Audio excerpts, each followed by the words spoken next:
Hola, bona vesprada a tots. Doncs bé, com podeu veure, vos vaig a parlar de física de partícules i en concret d'unes partícules que no és perquè jo treballi en elles, però em semblen que són les partícules més interessants, que són els neutrins. Y me pasé al castellà, ¿vale? Bueno, y aparte, como vamos a ver, los neutrinos, aparte de ser interesantes, que han dado muchas sorpresas, pues aquí yo he titulado las partículas rebeldes del modelo estándar. Veremos después por qué, porque los neutrinos desafían al modelo estándar de física de partículas. Bueno, episodio 1. Empezaré contándoos qué son los neutrinos, aunque me imagino que ya muchos sabréis lo que son los neutrinos. Bueno, los neutrinos son partículas que no tienen carga eléctrica y que no forman parte de la materia ordinaria, porque como sabéis, la materia ordinaria está formada por átomos que tienen electrones, tienen el núcleo atómico formado por protones y neutrones, que en su interior están formados por quarks, ¿de acuerdo? Entonces los neutrinos no están por ningún lado. Entonces, ¿por qué son tan importantes si no están en la materia ordinaria? Bueno, pues son importantes por muchos motivos. En particular nos interesan porque gracias a los neutrinos podemos estudiar entornos que con otras partículas no podemos, como por ejemplo las explosiones supernova. Hay algunas estrellas masivas que cuando acaban su vida explotan y estas explosiones supernova pues nos llegan neutrinos que podemos estudiar la explosión. También podemos estudiar el núcleo del Sol. Por otro lado, los neutrinos son también fundamentales para la evolución del universo, la formación de estructuras galácticas, para la creación de los elementos pesados en la nucleosíntesis. También parece ser que los neutrinos podrían explicar la simetría materia-antimateria del universo. ¿Qué quiere decir? Quiere decir que el universo se supone que en el inicio, en el Big Bang, se generaría la misma cantidad de materia que de antimateria. Después, como sabéis, ¿qué ocurre? Cuando la materia se encuentra con la antimateria, se aniquilan. Pero no sería exactamente igual la cantidad porque quedó un poquito de materia que somos nosotros. Pues quizá esta asimetría entre la materia y antimateria que explica que estemos aquí se debe a los neutrinos. También los neutrinos pueden ser parte de la materia oscura, ¿vale? Como veis, os he dado ya muchas razones por las que los neutrinos pueden ser interesantes, pero además en los últimos años han abierto un campo de estudio muy interesante que es la astronomía de neutrinos, porque los neutrinos suponen una herramienta nueva y única para estudiar el cosmos, ya que luego veremos que los neutrinos interaccionan muy poco con la materia, de forma que desde que son producidos en una galaxia lejana, no son absorbidos por ninguna nube de polvo y gas que hay en el medio intergaláctico y llegan hasta nosotros. Además, como veis, los fotones, la luz sí que puede ser absorbida, ¿vale? De forma que no nos llega toda la luz que se produce. Y por otro lado, las partículas cargadas, como los rayos cósmicos, los protones, pueden ser desviadas por los campos magnéticos intergalácticos, de forma que cuando nos llegan no apuntan a la dirección de su producción. Si vemos una partícula cargada que viene en aquella dirección, puede que no se haya producido en esa dirección, mientras que los neutrinos, al no ser desviados por los campos magnéticos, sí que apuntan directamente a la fuente donde se produjeron. Entonces, por todo esto, la astronomía de neutrinos es una herramienta muy potente. Bueno, ¿y dónde se producen? Pues como veis, se producen en una infinidad de lugares. Por ejemplo, en los reactores nucleares comerciales, que generan la energía eléctrica que utilizamos. En aceleradores de partículas. Los físicos aceleramos partículas, en ocasiones hacemos chocar unos protones con otros, otras hacemos chocar protones contra blancos, y en estos choques, en estas colisiones, se producen una infinidad de partículas y al final muchas de ellas se desintegran dando lugar a neutrinos. En la atmósfera terrestre también se producen neutrinos. Llegan los rayos cósmicos que os he comentado antes, que son producidos en el espacio intergaláctico, chocan con los núcleos de nitrógeno de la atmósfera y producen estos neutrinos atmosféricos. La corteza terrestre, ¿vale? También el uranio y el torio radiactivo que hay en la corteza terrestre también emiten neutrinos. Tenemos una radiactividad natural. Bueno, luego una de las fuentes más potentes, como no, es nuestro Sol, ya que nuestro Sol es un gran reactor nuclear. ¿De acuerdo? Os he comentado antes que los neutrinos también son emitidos en las explosiones de supernova. De hecho, cuando una supernova explota, el 99% de su energía gravitatoria es emitida en forma de neutrinos. Además, también hay neutrinos que se producen en fuentes astrofísicas, ¿vale? Como cuásares o blásares, y después, pues, en el origen del universo, en el Big Bang, también se produjeron grandes cantidades de neutrinos. ¿Vale? Como veis, el origen de las fuentes es bien diverso. ¿Y se han detectado los neutrinos producidos en estos lugares? Pues sí, bueno, esto debería ser un tic, ¿vale? El PowerPoint me lo ha cambiado un poco.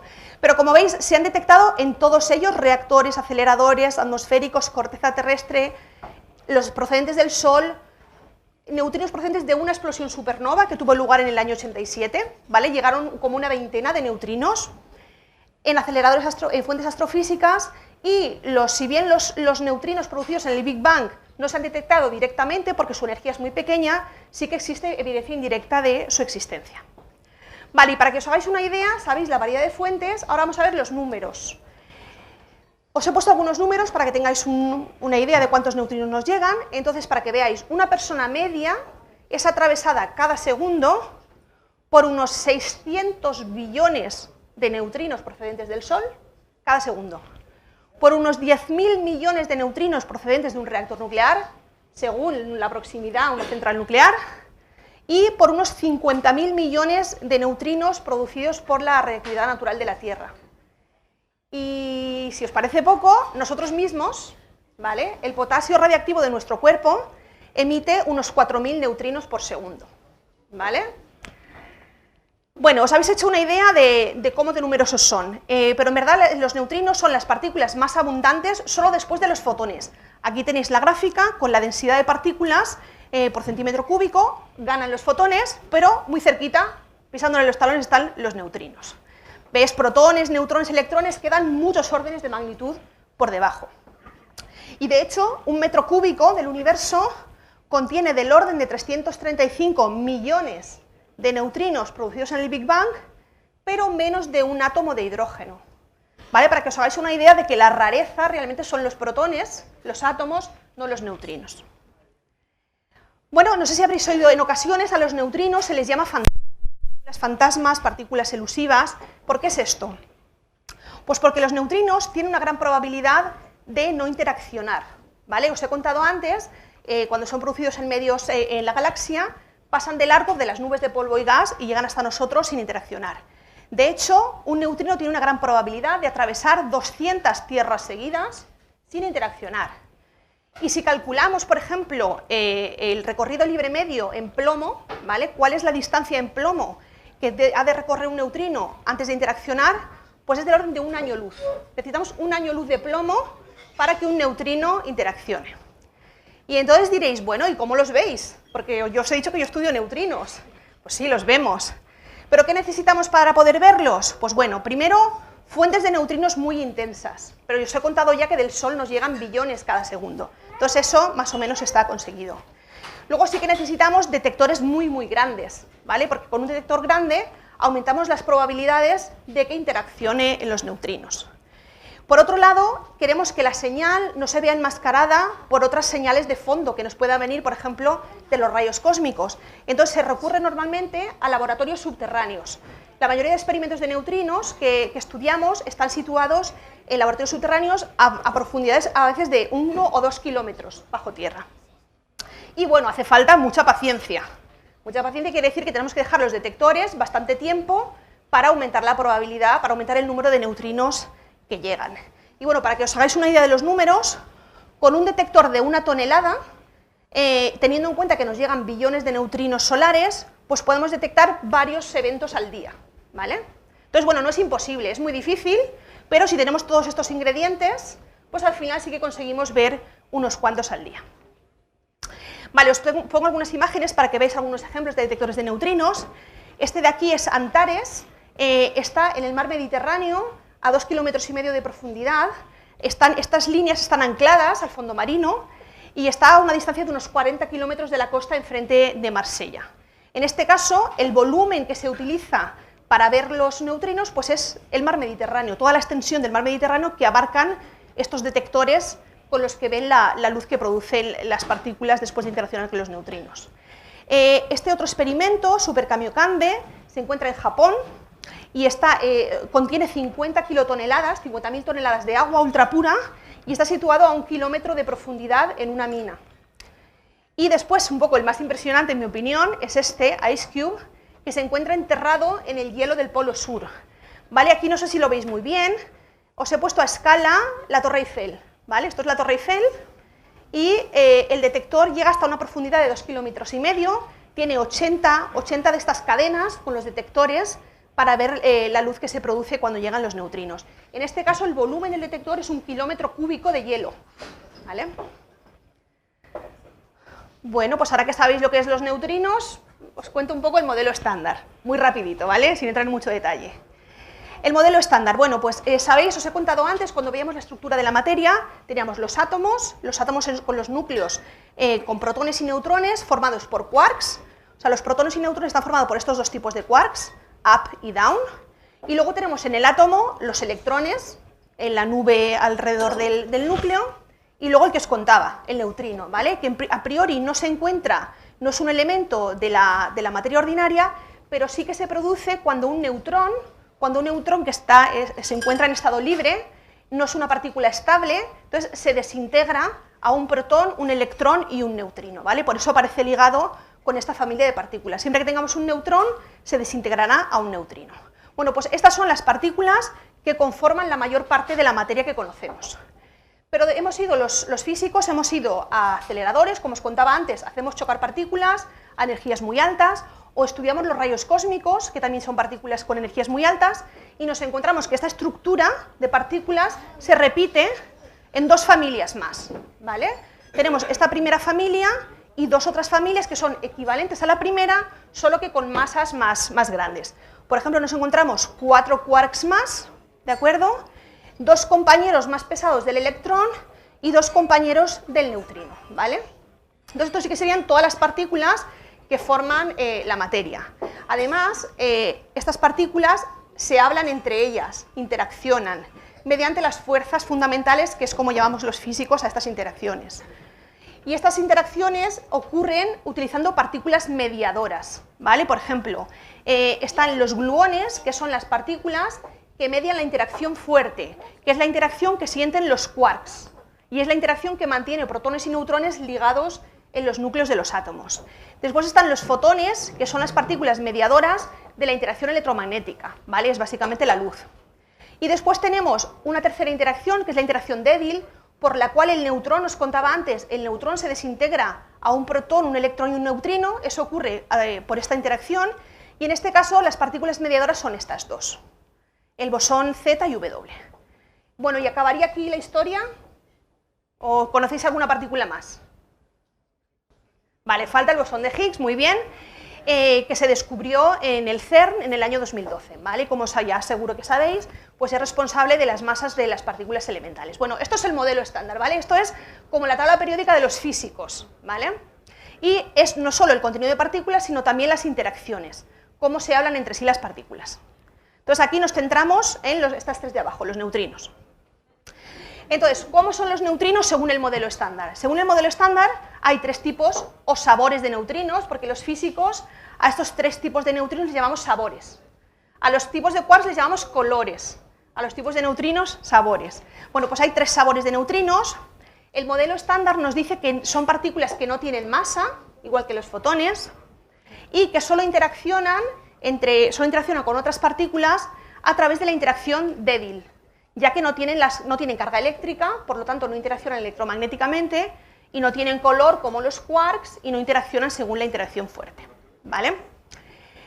Y además también sabemos que siempre los neutrinos se producen en compañía de su leptón cargado asociado. Por ejemplo, el neutrino electrónico, que es el neutrino con la E pequeñita, se produciría siempre con un electrón.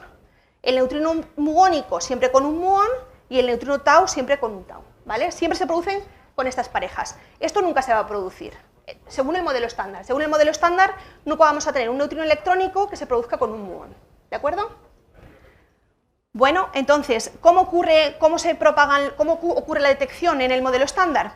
Pues tenemos una fuente, la fuente pues, puede ser un reactor nuclear, puede ser el Sol, crea los neutrinos y las partículas cargadas asociadas, y después de un tiempo ponemos un detector a una distancia y vemos si el neutrino electrónico es el que ha llegado al detector, ¿vale?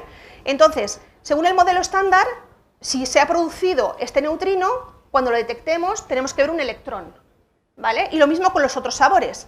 Si hemos producido un neutrino muónico, el detector ha de ver un mu. Y de hecho es como vemos los neutrinos.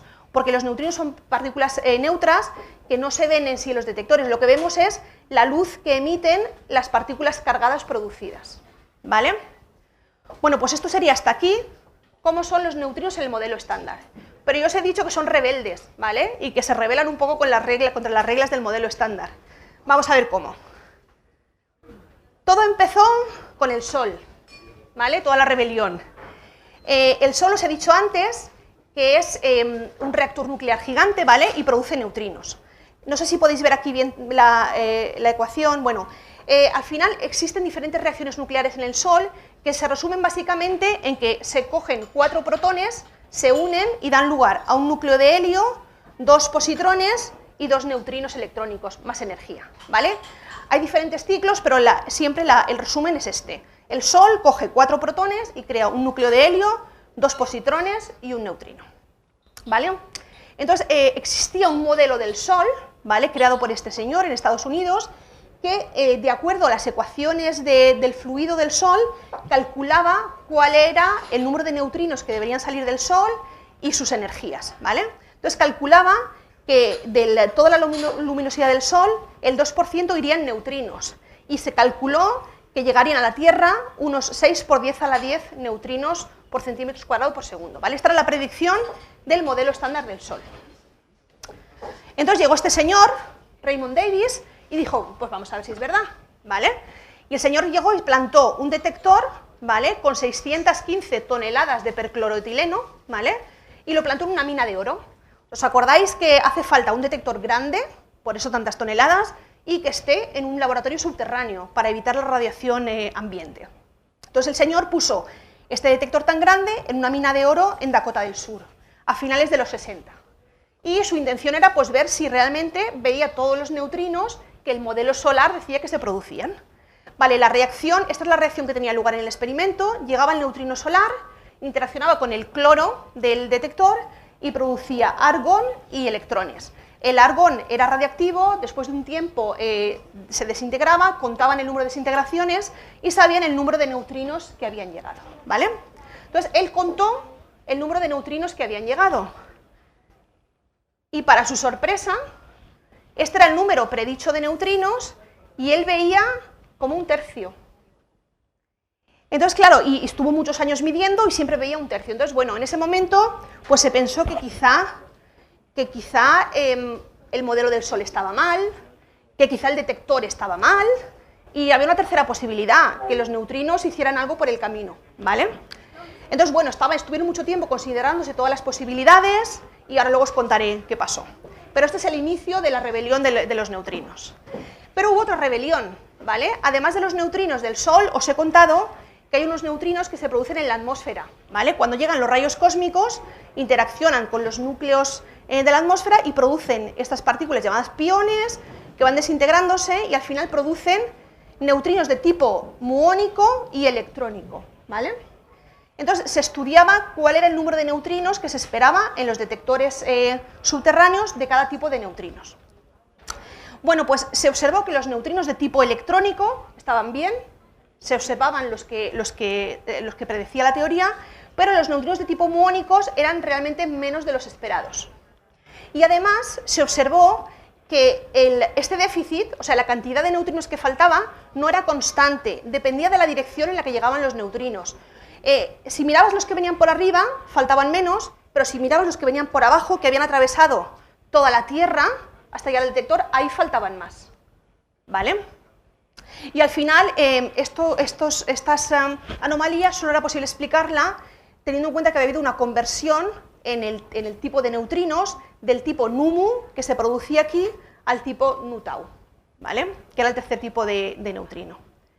Entonces, ¿qué pasaría? Os he contado qué pasaría antes según el modelo estándar, pero parece que no es lo que pasa. Lo que pasa es que los neutrinos desaparecen porque cambian su naturaleza o su sabor durante su propagación. Entonces, tenemos una fuente que crea un tipo de neutrino, dejamos pasar una distancia suficientemente larga, ¿vale? Y al cabo del tiempo ese neutrino se ha convertido en otro tipo. Entonces yo en el detector veo la partícula que me dice que ese neutrino es diferente del inicial, ¿vale? Entonces, ¿qué ocurre? Tenemos un neutrino que nace de un tipo, Por el camino puede ser quizá un tipo, quizá otro, no lo sabemos lo que ocurre, y al final se detecta como otro tipo de neutrino, ¿vale? Y eso los físicos lo expresamos como una probabilidad de conversión, ¿vale? Existe una probabilidad de que a lo largo del tiempo o de la distancia propagada vaya cambiando la proporción de cada uno de los sabores de los neutrinos. Este tipo de oscilaciones, os comentaba que cuando os contaba lo del primer experimento solar, pues podía ser que el experimento estuviera mal, pero se han hecho muchos experimentos y todos han coincidido en que realmente faltan neutrinos. Entonces, al final, con más experimentos, se ha llegado a la conclusión de que sí que existen estas oscilaciones, este cambio en el sabor de los neutrinos. En concreto, en el año 98, en el experimento este que os he contado en Japón, en Super Kamiokande, se detectó, se confirmó que realmente los neutrinos atmosféricos cambian de sabor, ¿vale? Y en el año 2002, en el Sudbury Neutrino Observatory en Canadá, también se demostró que existe un cambio de sabor en los neutrinos solares. Los neutrinos solares que se crean como neutrino electrónico llegan a la Tierra como una combinación de los tres sabores, y por eso vemos menos. ¿Vale? Por este descubrimiento, estos dos señores recibieron el Premio Nobel de Física en el año 2015, ¿vale? Cada uno por el experimento correspondiente. Bueno, a día de hoy, este fenómeno de las oscilaciones se ha observado en muchos tipos de experimentos con muchos tipos de neutrinos, como los neutrinos solares, los neutrinos atmosféricos, neutrinos de reactor y también neutrinos de acelerador. Y no hay duda de que realmente esto es lo que pasa con los neutrinos, cambia su naturaleza desde su producción hasta su detección. ¿Vale? Y me podéis decir, bueno, oscilan, ¿y qué? ¿Vale? Pues es muy importante porque este fenómeno de las oscilaciones es un proceso cuántico, ¿vale? ¿Os acordáis que os he puesto que el neutrino se produce como un sabor y por el camino es quizá uno o quizá otro, ¿vale? Esto es porque es un proceso cuántico y este proceso solo puede ocurrir si los neutrinos tienen masas. Ah, amigo, esto ya tiene implicaciones, porque os acordáis que os he dicho que en el modelo estándar los neutrinos no tienen masa. Entonces, esto supone el primer desafío al modelo estándar de física de partículas. Es la única partícula que desafía las reglas del modelo estándar. ¿Y qué sabemos de esta masa? Bueno, pues las oscilaciones solo son sensibles a las diferencias de masas entre los neutrinos. O sea, con todos estos experimentos solo sabemos las diferencias que hay entre cada pareja de neutrinos, ¿vale? Y las hemos medido súper bien, sabemos muy bien cuánto valen.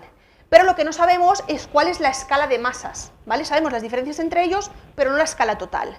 Para eso tenemos otros tipos de observables, datos cosmológicos o experimentos en laboratorio, y hasta ahora no hay una medida, solo tenemos, las masas son muy pequeñas y solo tenemos un límite superior. Sabemos que estas masas son más pequeñas que una 10.000.000ª de la masa del electrón, ¿vale? O sea, no sabemos el valor, pero es súper pequeña. Entonces necesitamos una nueva teoría que reemplace al modelo estándar en este sentido, pero además sea capaz de explicar las masas de los neutrinos y por qué son tan pequeñas, ¿vale? Pues bueno, hay muchos modelos para explicar las masas de los neutrinos más allá del modelo estándar, y algunos de los modelos lo que hacen es explican la pequeña masa de los neutrinos a través de la existencia de nuevas partículas más pesadas, ¿vale? Que de momento no se han observado porque no tenemos la energía suficiente en los aceleradores para acceder a esas masas. Y son los que se conocen como modelos de Sisot o de Balancín, ¿vale? Y de esta forma se explica de una forma más natural porque el neutrino es al menos una 10.000.000ª parte de la masa del electrón. Bueno, pues estos modelos tienen muchas implicaciones, aparecen neutrinos estériles, ¿vale? Que son neutrinos que no tienen ningún tipo de interacción según el modelo estándar. Pueden aparecer nuevas interacciones con la materia, además de las que ya conocemos. Los neutrinos pueden tener propiedades exóticas, ¿vale? Como momentos magnéticos, etc. Y además podemos conectarlos, los neutrinos, por ejemplo, con la materia oscura, ¿vale? Todo esto es trabajo en progreso, ¿vale? Estamos en ello. Y bueno, pero la idea era contaros que esto todo viene motivado por la existencia de esta anomalía de los neutrinos que implican que necesitamos modelos más allá del modelo estándar. Y pues nada, con esto acabo. Muchas gracias.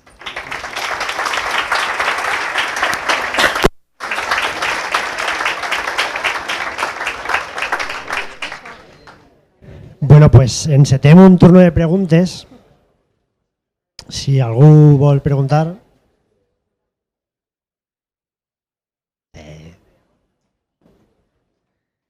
Bueno, Alberto, yo creo que vuelve a preguntar. Alberto no vale. A ver, en el último artículo de hace un mes, no.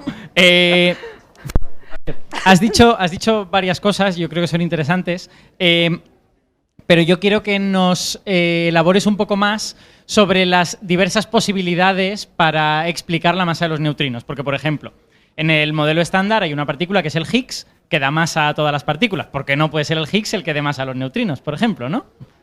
Vale, en el resto del... Es que es complicado de explicar, me han metido en un marrón. El resto de partículas, como dice Alberto, su masa se explica a través del mecanismo de Higgs. Pero para eso necesitamos tener dos tipos de partículas. Por ejemplo, los electrones, ¿vale? Pueden tener la masa del mecanismo de Higgs porque tenemos electrones con diferentes propiedades. Es complicado, Alberto. Tenemos un electrón que es tipo left y otro tipo right, que se comportan diferente ante una interacción. Bueno, en el caso de los neutrinos, el modelo estándar solo dice que hay un tipo de estos neutrinos, no necesita el otro tipo. Entonces, el resto de partículas tenemos la pareja. Tenemos una pareja y entre esa pareja y el Higgs montamos una masa.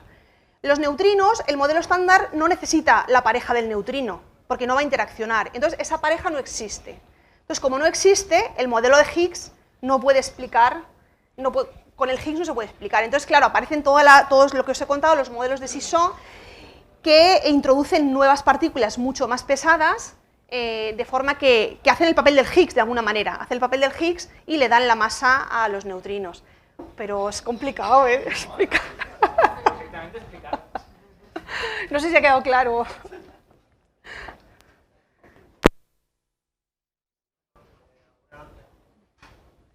¿Alguna pregunteta més? Pero ahí no hay alguna, Roger. No, pregúntala, por favor, por favor. Sí, hola. Si no tienen masa, ¿cómo interactúa con la gravedad? ¿Le afecta, no le afecta? Claro, sí que tienen masa, claro, tienen la masa pequeña. Lo que pasa es que la masa es tan pequeña y aparte la interacción gravitatoria, comparada con el resto, es mucho más sutil, ¿vale? Entonces, si ya de por sí la interacción gravitatoria es mucho más sutil comparadas con estas otras que os he contado, incluso con la débil, la fuerte y la electromagnética, en el caso de los neutrinos, que su masa es, como habéis visto, súper pequeña, prácticamente despreciable, ¿vale? Sí que le afectaría algo, porque no es masa cero, pero realmente sería muy, muy pequeño el efecto.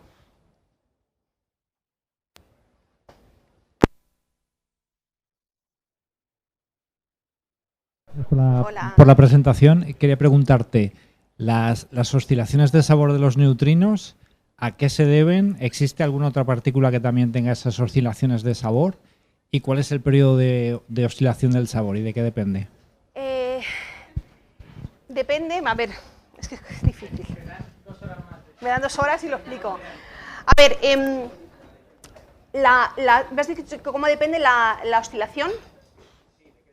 ¿De qué depende? Pues la oscilación depende básicamente de la diferencia de masas, ¿vale? De cómo de cerca está... Vale, entonces, primero, empiezo por el principio. ¿Por qué ocurren las oscilaciones? Las oscilaciones ocurren porque los neutrinos tienen masa.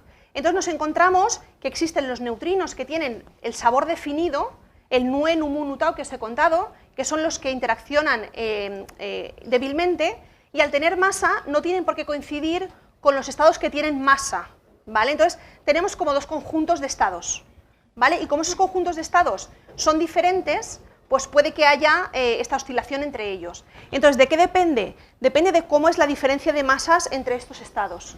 Entonces, por ejemplo, en el caso de los neutrinos solares, las oscilaciones de los neutrinos solares vienen ocasionadas por la diferencia de masas de este par, la diferencia más pequeñita, ¿vale? Entonces ahí tenemos que la oscilación ocurre con una longitud de oscilación de unos 100 kilómetros. O sea, si yo pongo un detector a unos 100 kilómetros de la fuente, yo puedo ver la oscilación, puedo ver cómo va cambiando, ¿vale? En el caso de los neutrinos atmosféricos, dependen de la diferencia grande, ¿vale? Entonces, en este caso, la longitud de oscilación es mayor.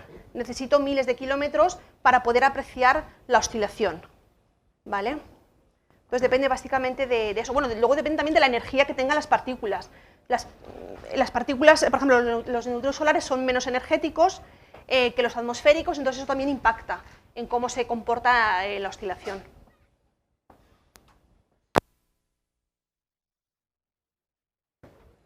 Més o... Por aquí.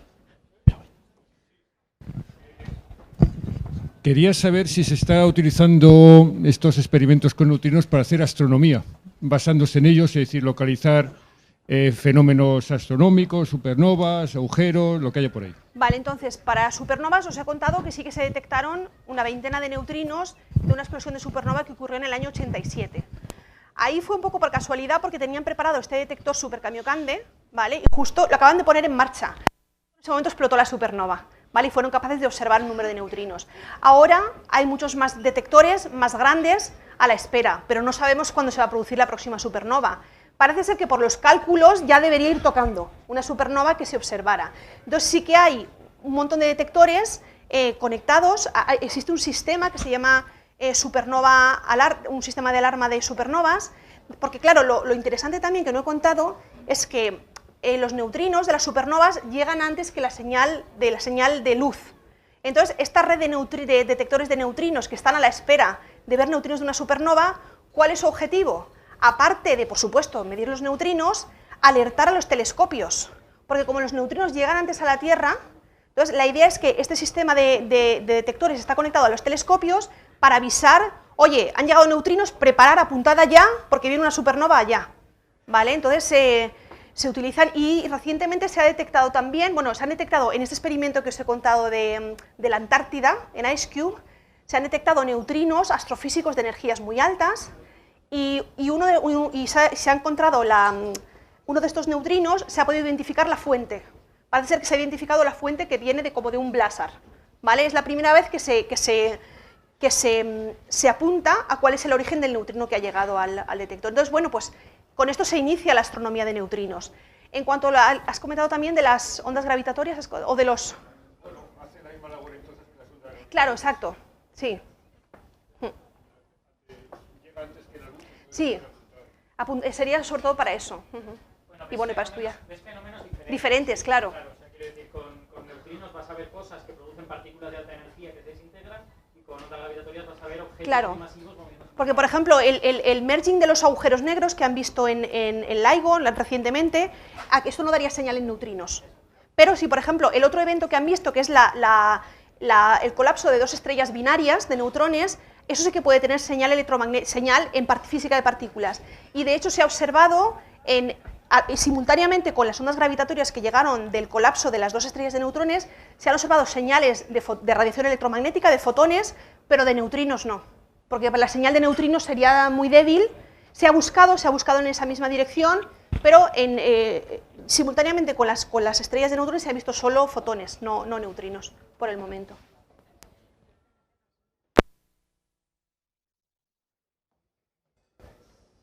Se sent, sí. Si vos pareix bé, parem, fem un descanser de 10 minuts, vos feu una cervesa i reprenem en Alberto. L'aplaudiment.